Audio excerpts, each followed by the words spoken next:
শিলিগুড়ি থেকে পাহাড়ি পথ পেরিয়ে পৌঁছে গেলাম দার্জিলিংয়ের একদম মল রোডের কাছে অবস্থিত এই সুন্দর হোটেল বিয়ন্ড বাড়ি।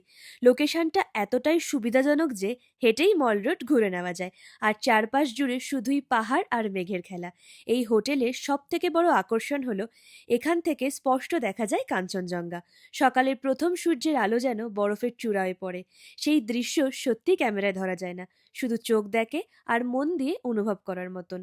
রুমগুলোর প্রাইস শুরু হচ্ছে মাত্র 2100 টাকা থেকে, আর এক একটা রুমের প্রাইস এক এক রকম। Kanchenjunga view room, toy train view room নিজের পছন্দ মতন বেছে নেওয়ার সুযোগ আছে। যারা গ্রুপ ট্রাভেল করতে ভালোবাসো তাদের জন্য রয়েছে স্পেশাল অফার। এখানে ব্রেকফাস্ট থেকে শুরু করে ডিনারের সুন্দর ব্যবস্থা আছে। আর সব থেকে ভালো লেগেছে ব্যালকানিতে বসে হাতে এক কাপ গরম চা আর সামনে কাঞ্চনজঙ্ঘা, এই পাশে শুধু নিস্তব্ধতা। নিজের মতন সময় কাটানোর জন্য একদম পারফেক্ট একটা জায়গা। তাই যদি পাহাড়ে একটু শান্তি, একটু নিজের সময় আর একটা অসাধারণ ভিউ খুঁজে থাকো, তাহলে এই হোটেলটা তোমাদের লিস্টে অবশ্যই রেখো। দেরি না করে একবার ঘুরে আসো, আর এই রিলটা শেয়ার করো তোমাদের কাছের মানুষের সঙ্গে। সমস্ত ডিটেলস ক্যাপশনে দেওয়া রইল।